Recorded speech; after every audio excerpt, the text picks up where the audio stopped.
So then I head upstairs and our whole living room's on fire.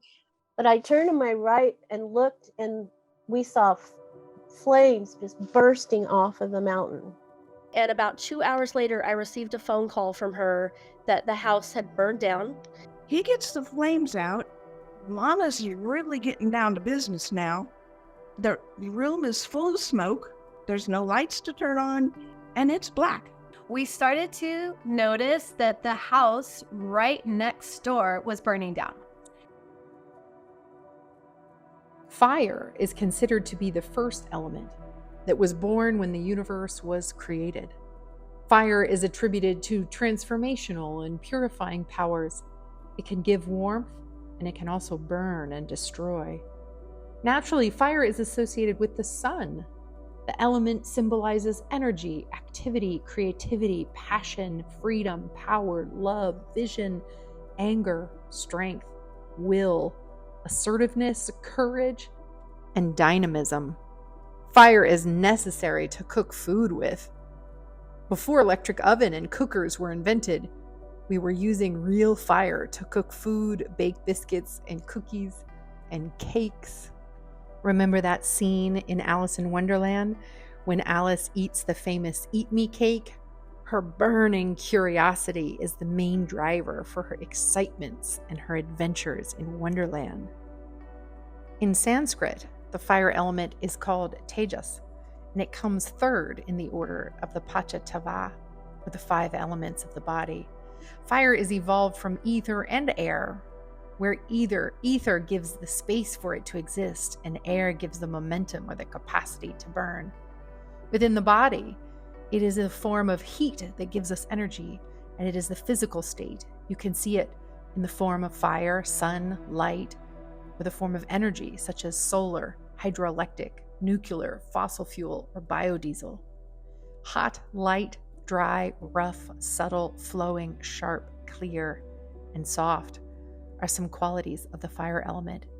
It is warm and powerful, and it is also linked to masculine energy. By tapping into its power, we can bring about a transformation within ourselves and work towards better mental and physical well-being. One might say that the fire element also makes up some of our body composition. This means it is present in the form of heat and gastric juices in the stomach. This is why having proper digestion is the key to having enough energy. The fire element is a symbol of love and desire, but also power and anger and strength and assertiveness. In Ayurveda, the Pitta dosha is made up of fire and water elements, where fire is the dominant force. While summer is still considered the season for the fire, in traditional Chinese medicine, the placement of the fire element in the body is the heart. The heart pumps the blood to all the body parts and the brain, and fire is responsible for warming the body and the mind. It also is symbolized by wakefulness, wisdom, compassion, and joy. In Indian culture, fire is worshipped as Agni, who is the god of fire and acceptor of sacrifices. Fire is used in most rituals performed in the Hindu tradition, as it is considered spiritual and pure. According to one Greek myth, Prometheus, who was the god of fire, stole fire to help humans, but was ultimately punished. It was the Greeks who proposed that fire was the first element that gave rise to the other elements.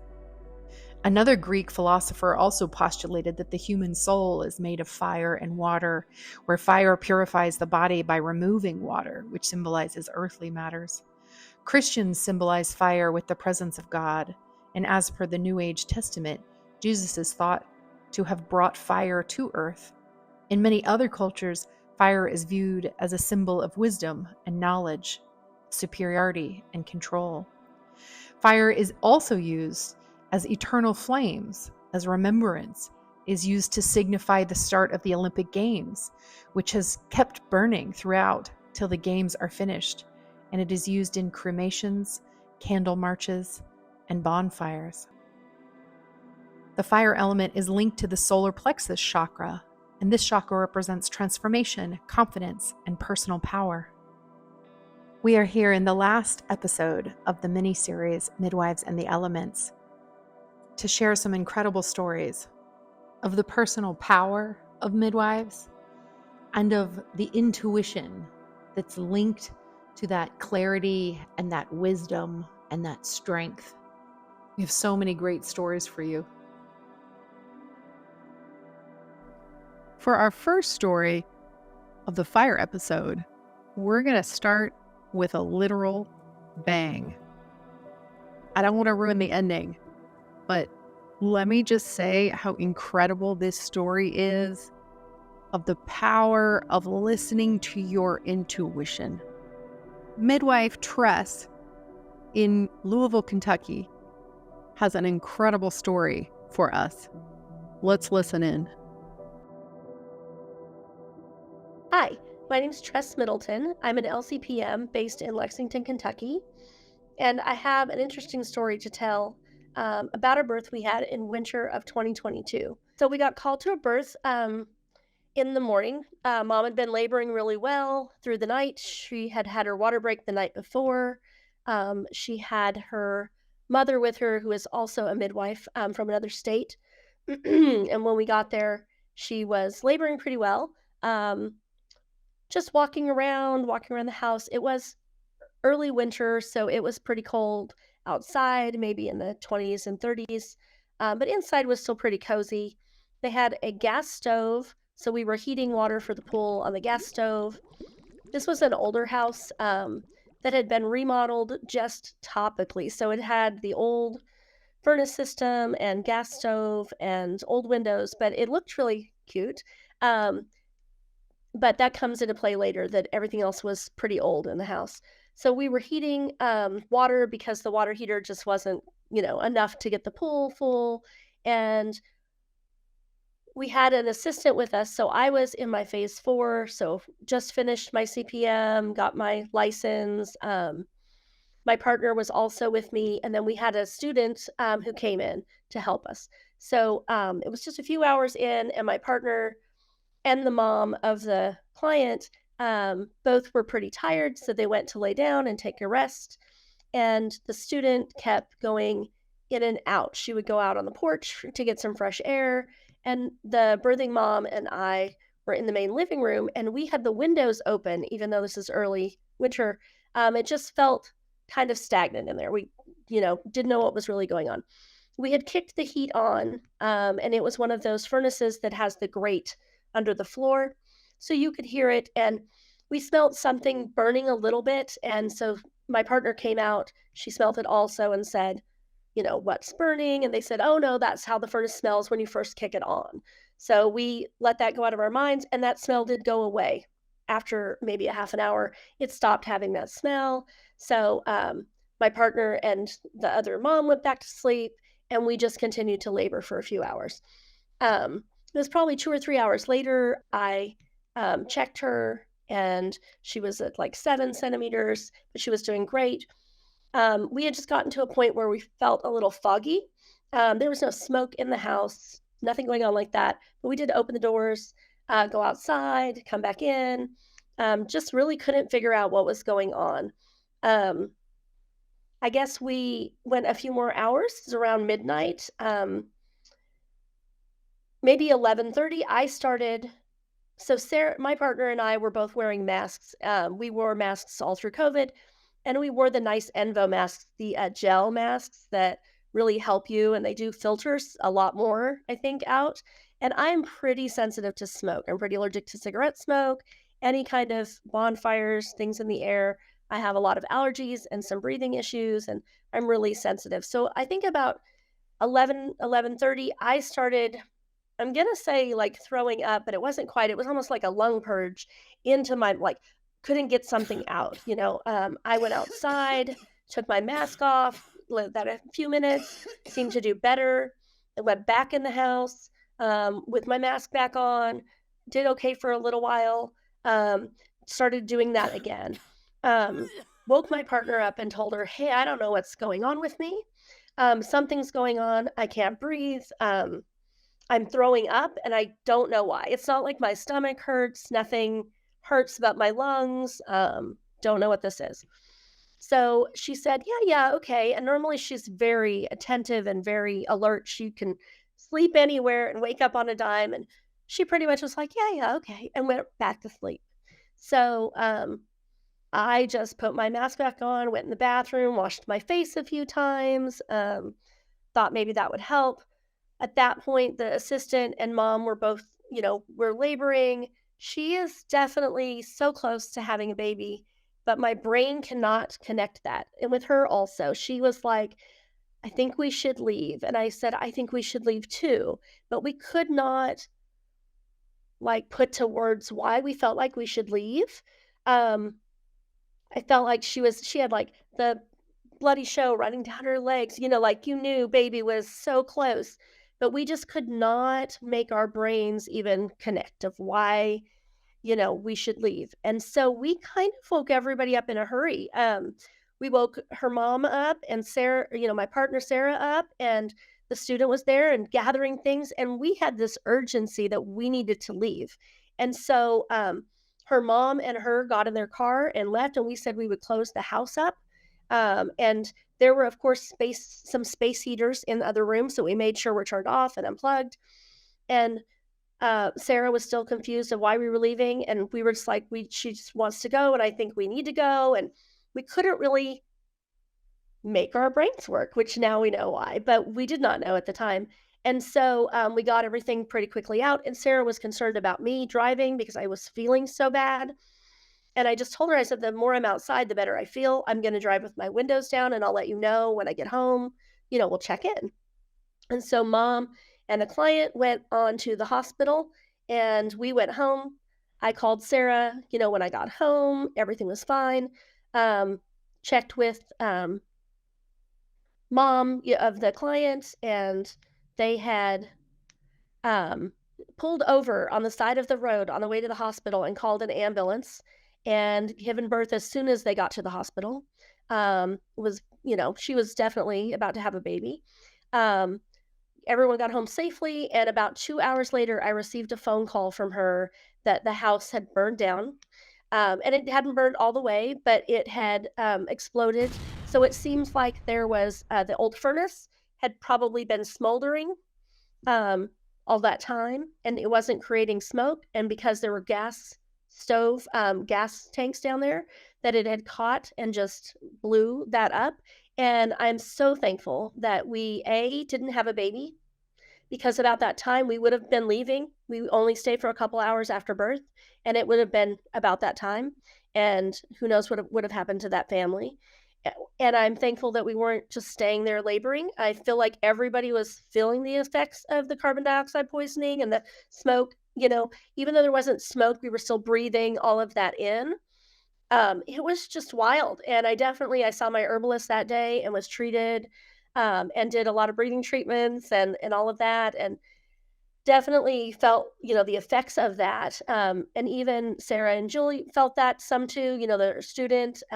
It was wild. It was just one of those times that I'm glad that mom and I were on the safe track and we just didn't question why we needed to leave. Like we needed to leave, but we didn't know why. So it was wild and crazy. And yeah, I'm so thankful we all left and that no one was hurt. Next, we're going to go to California and hear from Katie, who's no stranger to the elements. To hear more about her journey with the land, listen to last week's episode. But in this episode, she tells the story of battling out of her house during a house fire that happened to her and her family, and then attending the birth of a firefighter who helped her during that the very next day. And I just love this description of community midwifery. I love how midwives can show up even the day after their own house fire. This is Katie Jones. I'm from Southern California and I'm a licensed midwife. So one night we were getting a snowstorm. We were supposed to get about 2.5 feet of snow, and we had our house heating up by wood only. We didn't have central heat. And so we were headed to bed at our normal time at like 9:30. We shut off the upstairs fire, and we always close the fireplace. And maybe as a midwife, I don't know if anybody understands this, but I sleep naked because half the time I don't know if I'm going to be in clothes that night. So I ended up, going to bed, and we're just expecting snow. I'm expecting, heavy winds, whatnot. And my husband woke me up at midnight and said, "Hey, the fire alarm's going off." And I'm like, it's just because we're getting a storm. It's blowing the smoke and ash back through the slough, the way the wind blows, it would blow smoke in to our house. And he's like, "No, because if it's a real fire, I want you to be awake." So I wake up and I'm so mad. And he runs out the door and he starts yelling, "Fire!" And I'm like, "Uh-oh, it's a real fire." So then I head upstairs and I come upstairs and our whole living room's on fire. I can't see him. And so I run back downstairs to grab my sons, grab my dogs. And luckily we had a door that was out the bottom downstairs. Well, while I ran downstairs, I went to go flip on the lights in my bedroom, realized there's no electricity. That's already burned up. Can't see anything. So I try to grab my clothes. I'm trying to grab anything. But as a midwife, I grab my phone. First thing I grab. Don't let go of my phone. I can't get my clothes on. I just grab my blanket. And I had hollered for my sons to wake up. And my youngest son, he just falls to the floor screaming and crying. So I have to pick him up, and my dogs are barking at me. So we make it out the way. And here comes my husband running down outside. And he's like, "Oh, just call 911. I'm like, "Okay, just call 911. I have my son in my arms. My one dog's barking and biting at me because I'm screaming. And I'm trying to make it up a hill in 3 foot of snow. Just call 911. Okay." So luckily I make it up the driveway, and that's covered in 3 foot of snow. And I'm just watching our house burn, trying to figure out how to dial 911. Ended up getting a hold of them. Well, we have a fire station that I can see. It's literally across the street. So my husband's like, "Well, I'm gonna run over there, try to wake them up." And I'm just sitting there trying to call 911. They finally get on board. And I'm calling, I'm like, "Well, we're at this station." And I know that in my stupor, I know that they don't know where I'm at, but I'm just like trying to wake up the fire department that's right there with me. So finally they get us through, they get the fire department going. Those guys walk out and they're like, "Oh, it's right across the street. Where's the fire hydrant?" And we're like, "They're all covered in snow. We can't see." And we're like, "Well, it's right over there somewhere." And then they're like, "Well, we can't do anything until we get our fire tender here, the water tender there." So they're out there just trying to evacuate the building the best they can. And we had already told them, everybody's out safe. But I'm stark naked. My husband's stark naked. Luckily, he had ran in and grabbed a small bit of clothes that he had on him, like next to his bed. And so he had stuff to put on enough to cover him up. I'm covered in a blanket. Luckily, my son was in pajamas. And they finally get, all the fire department, the water tender, they finally put it out. And it was about a good 3 hours while we kind of watched that. And once our ride had gotten there, I had called my brother-in-law and he came picked us up, which he lives about an hour away. The firefighters were like, "All right, well, come back probably tomorrow, or we're going to call you guys and tell you, what to do next." Because I've never been through this. Nobody's really been through this. So I was like, "All right, well, we'll wait for your call." And they're like, "Do you need us to do anything?" And I was like, yes, I'm on call. I'm a midwife. One of the guys knew me. And then one of the husbands of my client works for the fire department. So they kind of knew who we were right once I came down and in my blanket. And I was like, "Can you get my midwifery gear out? I don't know how I'm going to get to the next birth, but at least I'll have my gear." And the guy was like, "Yes, of course." So they break into my car because I don't know where my keys are. They luckily broke into my car, grabbed my midwifery gear, and we headed down to stay with my brother-in-law. And so the next day we come up and we got some clothes on, thankfully. And my husband, when he had ran in and grabbed his clothes, he dropped his keys. That's why he mainly ran into the house to grab some clothes. He knew where his keys and wallet was. But luckily his wallet was covering his keys, and his wallet was burnt to a crisp, but his keys were nice and safe, and he could get into his truck that day. And I was like, I have no idea where my keys are. I think they were on the bar up by our kitchen where the main fire started. And lo and behold, there was my keys in his truck. Thank goodness, because the next day I ended up at that firefighter's house, who had his wife in labor. So I luckily made it to that birth and made it to all my births, never missed a birth, thank goodness. And it was kind of the joke of the day of, well, I get to see your wife naked because you got to see me naked.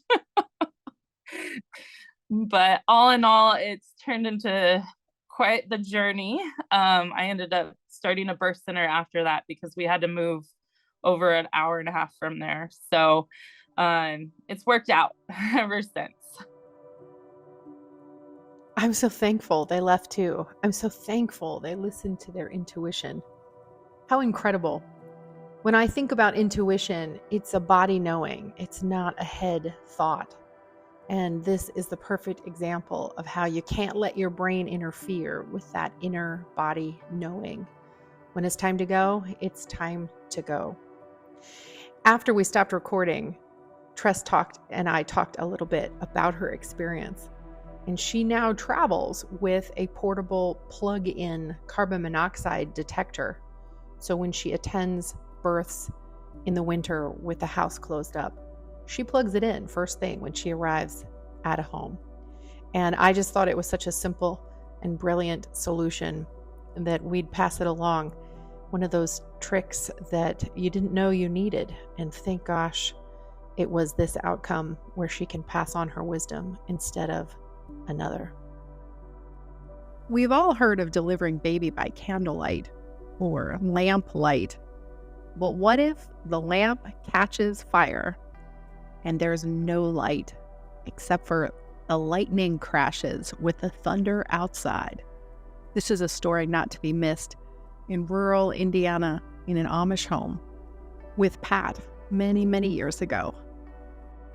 One of the stories that I really enjoy telling is from many years ago. I was working with an Amish family, lived in a big old farmhouse, and I got a call from the dad. Now, these people didn't have electricity, didn't have phones. What they would do to use a telephone is that they would go to their neighbor's barn, so non-Amish neighbor's barn, where there was a phone, and they were allowed to use that phone, but they didn't use it frequently. So this father goes to his neighbor's barn, and he yells into the phone, "Midwife!"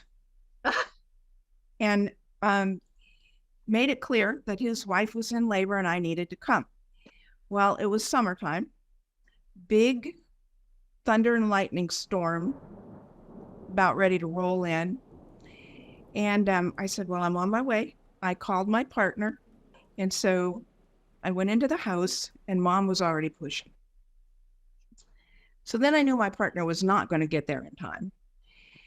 And I said to the dad, I said, okay, you're going to have to be my partner and help me. And he got all excited. I said, see all these instruments over here that I'd laid out on this bureau? There was like a bureau to my left and the bed was to my right. And then there was a window on the other side of the bed. I say to the dad, okay, when I tell you that I want hemostats, that means this. And if I want a delete section, that means this. Well, he turned to look at those things. He had his suspenders on, and they had buttons on the bottom of the suspenders. He got his button caught on that crocheted coverlet as he turned, and he pulled all of my instruments off on the floor, and he pulled the oil lamp off on the floor. So everything comes crashing to the floor. The mama's over here pushing, and on the floor, there's a rag rug. Oil, fire on a rag rug. Yeah. So it ignites. I mean, this happened so fast. It's hard to explain. So he realizes what's going on, and he starts stomping with his feet to get the flames out. I jumped on the bed so I wouldn't get burned, right? Right. He gets the flames out. Mama's really getting down to business now. The room is full of smoke, and it's black. I mean, there's no lights to turn on, and the oil lamp is off. Right. Except for lightning. We had lightning. And so you'd hear the thunder, and you know there was going to be some lightning. And I put my hands down there, and Mama would push, and then the lightning would crack, and I could see a little bit ahead, right? And then everything would be black again. And then pretty soon there'd be more thunder, and then the lightning would crack.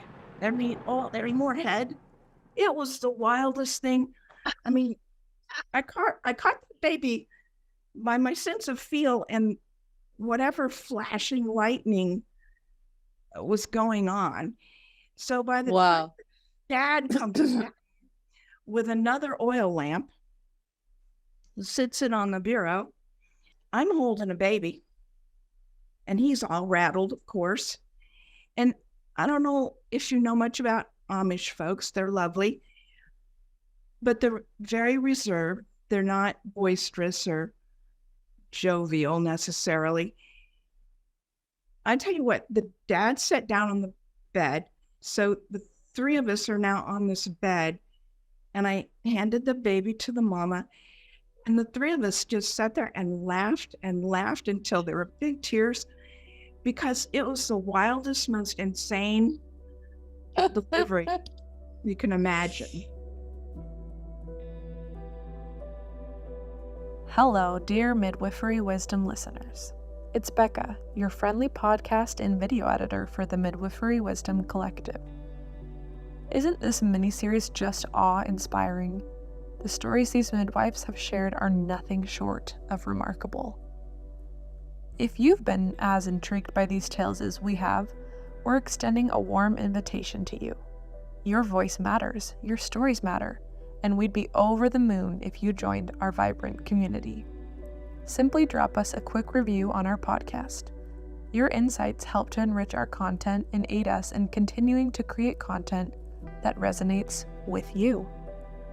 Reviews also help to spread our podcast to more listeners.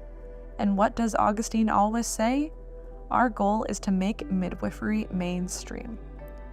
The stage is yours, beautiful listeners. We can't wait to hear your voices.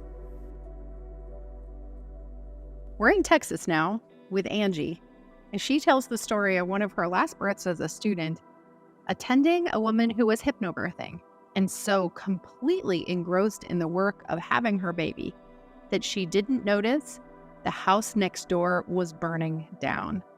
Until afterwards, her baby in her arms, she saw a fireman. Let's listen in. Hi, everybody. I'm Angie Hefner. I'm a licensed midwife in Texas. When I was a student, I had this great mama, her first time having a baby, and she wanted to do it natural. She wanted to have an out-of-hospital experience, and I was so happy to be able to support her. So as it turned out, she was using hypnobabies, which is such a great way for her to relax her mind and to really be focused on what was going on in her body with this baby. And she practiced for weeks to just tune out the rest of what was happening and just take some moments for deep relaxation from head to toe in her body. So everything was going great as a first-time mom. And then as the photographer was standing near the window and kept kind of looking out the window as if something might be going on, we started to notice that the house right next door was burning down. And it was very surprising because we had quite a few. We had about a birth team full of like 3 midwives and a student and a doula and a photographer. And it was kind of the busy time. And when we realized what was happening, we started to get just a little bit concerned on how big the flames were. At this point, Mama is pushing, and we didn't want to disturb her. But of course, we wanted her, the baby, and the birth team to stay safe. And so as we were continuing on with encouraging with pushing, she was in her deep state of relaxation. The fire department came over to say, we're going to start evacuating, but we're going to start with the cars. So at this point, all those cars outside have got to go. They're too close to the house. And we thought, okay, so this was in the middle of the night. We had been there for a little while. And at this point, all of the birth team members have no idea where their keys are. We're all trying to scramble to find out how we're going to move the cars. Where is your purse? Where are my keys? Who's going to stay here with this mama? We're doing tug of war with the rebozo. We're doing everything we can to help her get her baby out. We're like, well, one's going to stay? Which one's going to go? Who's going to move whose car? All the while trying to keep that peace and that reverence that she deserves for her baby, and to keep her husband calm. And also the grandparents were there. So the family members are much more tuned in to what's happening with the fire than she is, but we're all trying to just do our very best. And to add to it, we had a placenta encapsulator on her way because she was pushing to be there to pick up the placenta to take it out. So I'm texting the placenta encapsulator. She's like, Angie, I've got a Facebook Live going. We're going to record this whole thing because we were curious, but we wanted to stay safe at the same time. So she's outside, boots on the ground. She's got the Facebook Live going. We're handing her keys. Hey, will you move this car? We don't know whose car is whose, but we all need to stay up here. So it really was exciting and dangerous at the same time, but trying to keep everybody safe and in the moment for this mama and her pushing her baby out. And then it got to the point where the bathroom where the tub was had these sliding barn doors, and the smoke was coming in so thick that we had to shut off the doors to where the water birth was going to be. At this point, she's on the bed with tug of war. So we're closing off these areas to keep the smoke out. When I was running down the stairs to try to find my keys, the smoke was so thick on the ceiling, we had to kind of like crouch down on the downstairs level. And it was dark. It was in the middle of the night. It was wild, but my favorite part of this whole thing is encouraging her in her moment. And she had no idea. Everyone knew the next door neighbor's house was burning down, but she didn't. And she said, after she had her baby, she said, are you guys burning incense? We all just kind of looked at her. And at that point, the fireman was in the room. He was in the birthing room and just kind of standing off to the side. He knew it was imminent that this baby was going to be born. And it was just a matter of, do we need to get her out now? Or is the baby coming out now? And what's going on outside? Are they containing it to the point where, okay, we can stay? So there were so many things that were happening at once. And we told her, no, Mama, we're not burning incense. Maybe somewhat midwives do, but this isn't one of those births. What's happening is the house next door is burning down. And she absolutely could. She didn't believe us. She was so surprised that she was able to stay in her moment, birth her baby with her birth team right there with her. And she almost didn't believe us. And then she was looking around, you know, as they do when they start to come back with their baby on their chest. And she said, wait, did you call the ambulance? Is everything okay with the baby? And we said, no, the fireman is not here for an emergency with you or the baby. He was here standing guard to make sure that we were safe if we had to evacuate. And that's when she actually started to believe us that the house was burning down next door. And I was just so proud of her that she picked a birth team that could work under pressure. She picked a birth team that she trusted, that trusted her, and that all of us with extended family members and photographers and doulas and assistants and a couple midwives on the team and students, that we all could stay with her and yet secure the area at the same time. So it was such a great testimony to teamwork and working under pressure, and at the same time making sure that this was her birth, that she was given everything she needed to birth that baby, not only safely physically in her body, but safely in her environment. When the house is burning down and there is smoke inside and the firefighters are evacuating, that just is no joke. And so afterwards, it was all, fun and games. We asked if she wanted to have photos with the firemen, which she loved that idea. So who gets to have, their postpartum photos in that bed with your birth team with firemen around you, not because of, a birth emergency, but because the house was burning down. So anyway, she feels proud of herself. This was 2 years ago, but we still keep in close touch. And she is so proud of herself and still will never forget how she thought, these midwives must burn incense. We didn't talk about that in my birthplace. So it was such a great time. And we're thankful. We really are thankful that everything worked out wonderful and that she's got that baby and a birth story that she will never forget.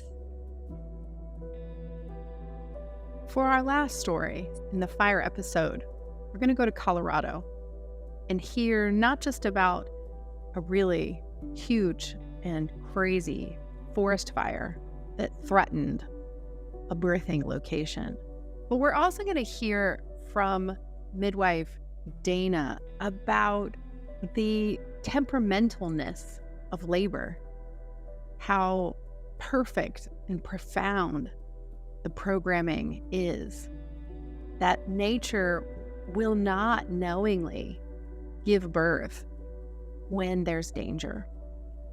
And nothing like fire, the risk of fire, to make adrenaline rise, neutralize the oxytocin, and stop the labor until they can get somewhere safe. This long and winding, beautiful story about finding your way home for a home birth ends our amazing 4-part series on Midwife and the Elements. Thank you for joining us. Let's listen in to this last story. My name is Dana McLaren, and I am a midwife, CPM, a certified professional midwife, and most of my practice has been in Kansas and Colorado. Currently traveling midwife a bit, working and helping different midwives in different parts of the country. And I've been about 27 years. In 2012, in Colorado, we had one of the biggest fires in Colorado history at the time. And Colorado Springs is where I'm currently living. And I had a client who I had been with before. She lived 2 hours southeast of Colorado Springs, and she had come up to my office to visit me for a prenatal, and it was about 38 weeks. She had already had 2 children, and her labors were very precipitous, and so I, wanted to make sure everything was good. She usually had her babies around 39 weeks. So she came up with her husband, her mother-in-law, and her other children. And they would come up into the city. They lived on a farm. So she came and we did the normal, just regular prenatal. And we're talking about how there was smoke in the air that day, but it was a very dry, we had a drought in Colorado at the time. And there was a little grass fire up into the mountains. And you could kind of see the smoke, but nothing to worry about, really. We just had those often. So we did the prenatal, and she was a very quiet and sweet lady that didn't really want to bother you very much about things. They were little details. So when we came out of the prenatal, her husband said to me, "Did you ask her about her contractions?" And I said, "Well, she didn't mention that she was having contractions." And he said, "Oh, she was having contractions this morning before we left," which was a 2-hour drive to Colorado Springs. And I said, "Oh, that's something I probably need to know about at 38 weeks and you being 2 hours away from home." We chatted and laughed about how shy she was, and that she said, "Oh, it's no big deal. I don't have to worry about it. It's going to be days." And I said, "Okay, but let's just talk about this." And so finally, as we were standing outside, I was going to say goodbye to them, and then kind of saw the smoke, and I thought, guys, let's just see, what do you mind if we look and see where you might be if you're having these contractions? And then she stopped and kind of went, okay.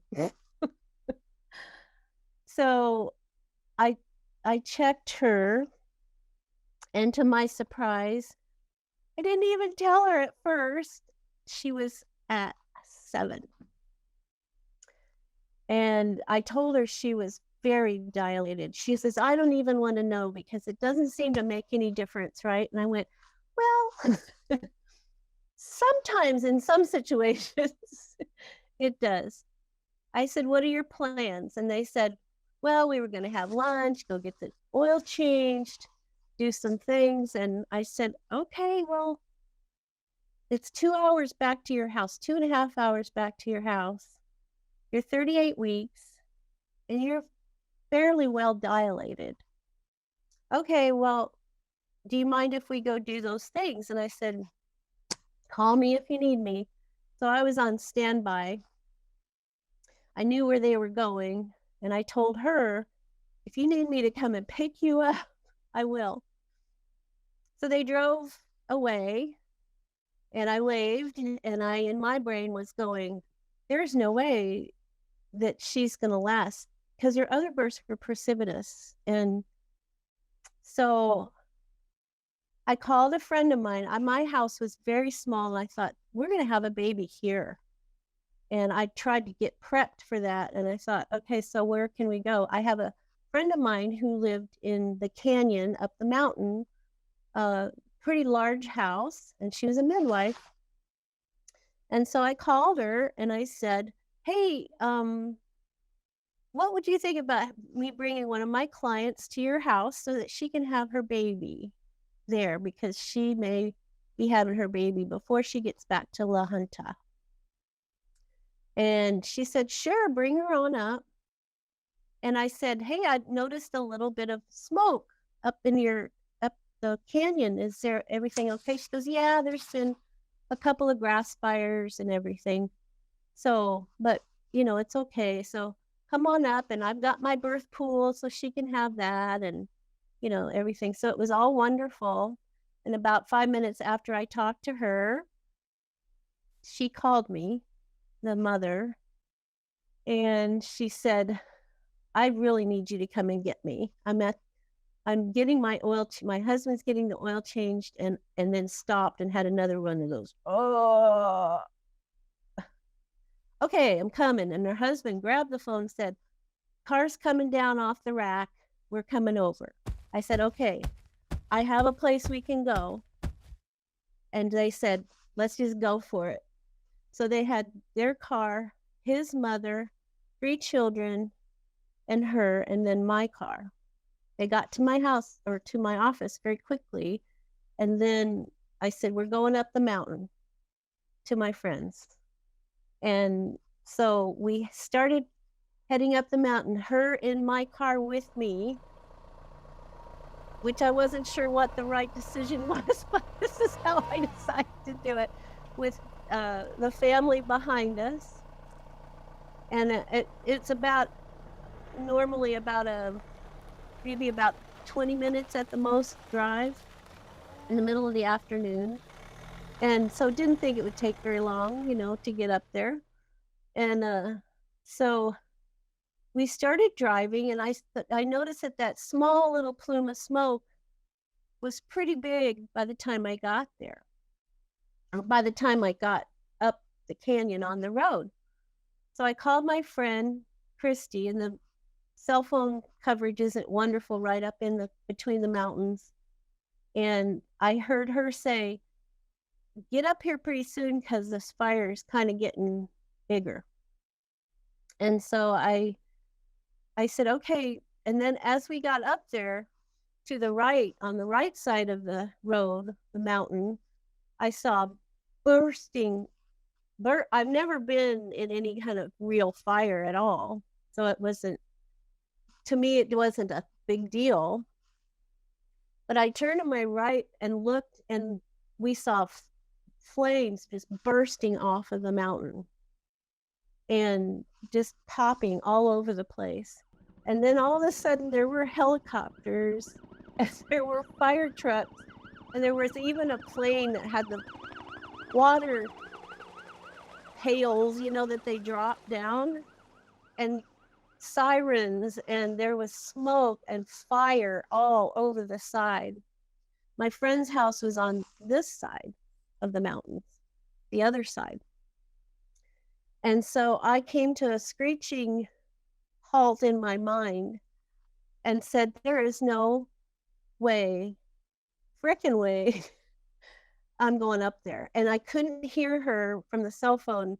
And all I said was that I'm not coming up there. She said, "It's getting bad." And so we turned on the police turnaround on the highway and just literally with this direction. And as we were going back east away from the mountain, you could see it just catching. I mean, it was very surreal. And I was like, "This is crazy. I've never seen anything like this." But I thought, "Oh, they'll get it out."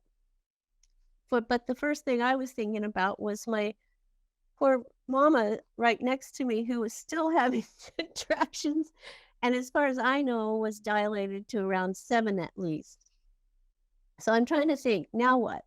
Couldn't take her to my house. I had teeny tiny little house, cats and dogs and chickens and, all that stuff. And so I thought of another friend of mine who was training to be a midwife, and she lived out east away from the mountain. And I called her with the same story. And she said, "Sure, come on out." The community of midwives is wonderful. So we drove out there, and as we were getting out of the car, we looked west towards the mountains, and the whole mountain was starting to catch. So we all kind of huddled at that house, and we got comfortable and settled in. Her family was there, her husband, her mother-in-law, and her children, and got a little food for her, kind of got everything prepped and ready. Everything was fine except for one thing. And she was very quiet, and she came and she said, "My contractions have stopped." I was like, "Oh." This means that your human instincts are kicking in. Babies aren't going to be born in fire, and it's not safe. And it still gives me goosebumps to this day, because all of a sudden the awesomeness of that hit me, that this woman, her whole being was not safe. And it's exactly what we've learned and what we see with women all the time. And I mean, it was literally a major fire that we were running from. And she, even though she was well established into labor at that point, it just stopped, dead stopped. And so I I'm just a midwife. I'm not human nature here. And I'm sitting there trying to think, there's no way I can control this. We have a major fire for some reason all of a sudden in the world, which I can't control. And then there's this woman who's giving birth. I can't control that her labor has stopped. It was, I don't know, I'm not sure if I'm explaining it right, but it was just this big, huge reality for me, how we don't, Mother Nature is amazing. And so in good ways and in bad ways, obviously. So I sat there for a while and kind of went outside and was watching the smoke and how big and scary and awesome that was, and went inside and thought, that woman in there that's trying to sleep, trying to relax, waiting for her baby to be born, and that's as big as that fire. And see, I just get the glimpse. It's kind of it's kind of exciting, those awarenesses when they pop up in your life. Anyway, so I finally kind of came to this thing, and I went in and I said, can I ask you a question? And she said, yeah. And she was starting to get kind of upset, understandably. She's going, I don't know what to do. And I said, right. I said, do you really, really want to have this baby at home, correct? She goes, I really, really do. It's my dream to have this baby at home. And I said, okay, so we're going to make that happen. And that's the only piece of control I thought I had. So we came up with a plan. The other midwife that I was kind of consulting with, like, what do you think? She's like, I said, here's my plan. Go and get there and visualize it. And she said, Dana, just go for it. Good luck and go for it. And so we made a plan for the family, the husband and the family behind us, and that I would be with her in my car. This is a 2.5 hour, normally 2.5 hour drive back to her home. So I came back in and I said, we're packing up. Do you want to go home? She goes, yes, I want to go home. I want to get away from this fire. And I said, I totally get it. So let's do it. So we had a plan in case, I happened to speed a little bit, and if she needed to stop on the side of the road. We just had a plan all together. Everybody agreed with it, and said, let's go for it. So we got in the car, and she got pretty excited about it and kind of happy. And all of a sudden she was kind of joyful again. And she was starting to get, as we were driving it away, she was starting to get small little contractions again. And I'm like, oh, just kind of keep them at that point. I was a little bit, we still had 2 hours to go.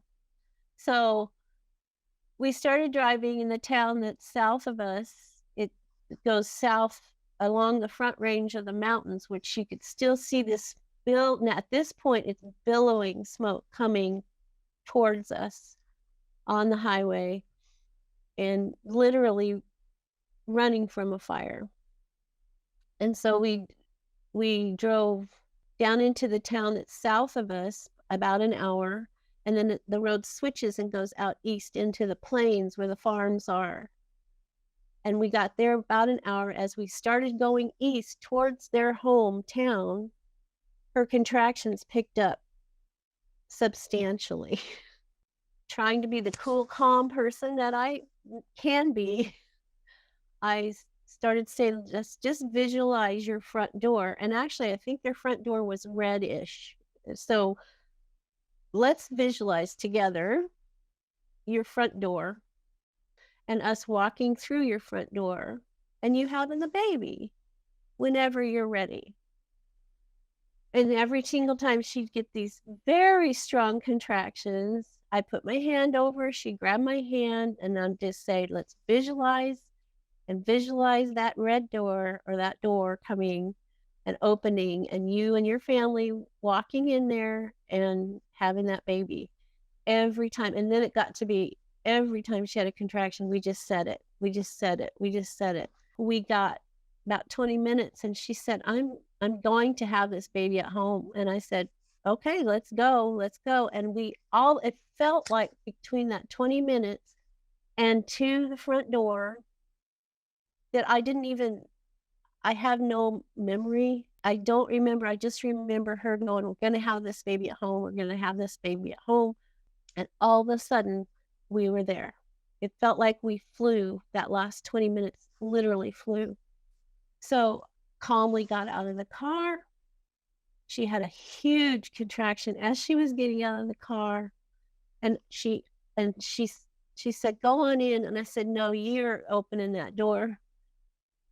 So she did. She opened her door and sweetest thing in the world. And she goes, can I take a nap? I said, absolutely.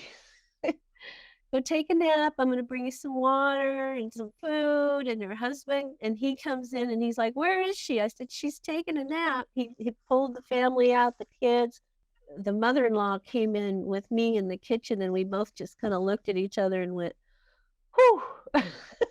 And she goes, do you do this often? I said, no, never done this before. And so I said, I kind of was winging it because I had no idea what Mother Nature had in store for us today. And so she says, well, is she okay? I said, yeah, she's taking a nap. A deep sleep for I checked in on her, and I mean, she was out. And this was only for about 10 minutes. I went back out into the living room, and her husband came out just a couple minutes later and said, Dana, I think she's pushing. So I went in. Her and her husband were standing the side of the bed, and she squatted, and there was a baby. And of course, the name of the fire was Waldo Canyon. And I said, you wouldn't think about naming your baby boy Walt? And he goes, oh, no. Waldo was not on our list. So that was basically the story. I spent the night there. And stayed there for the 24-hour check. Everybody was fine. It was a story to tell. I remember her even saying, boy, this will be an interesting story. I drove home that day, and by the time I got to Colorado Springs and turned the corner to get into Colorado Springs, the whole mountainside was on fire. And it wasn't just smoke, it was fire all up and down. I had never seen anything like it. At one point, it went over the city, over the mountains and into the city, and burned about 400 homes down by the time it was over, and about 18,000 acres. It's just so powerful how Mother Nature works with fire and birth and everything else.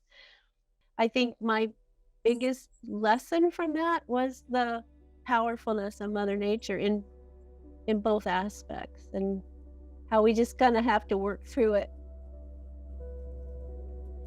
Thank you so much for joining us for this special mini-series called Midwives and the Elements, a break between Season 3 and Season 4 here on the Midwifery Wisdom podcast.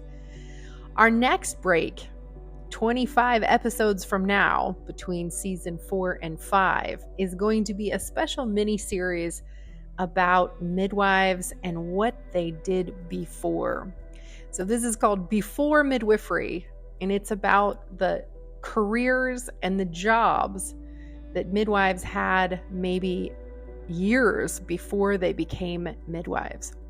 So if you've got a special career as a midwife and you did something else before, make sure and reach out so you can be featured in our next mini-series.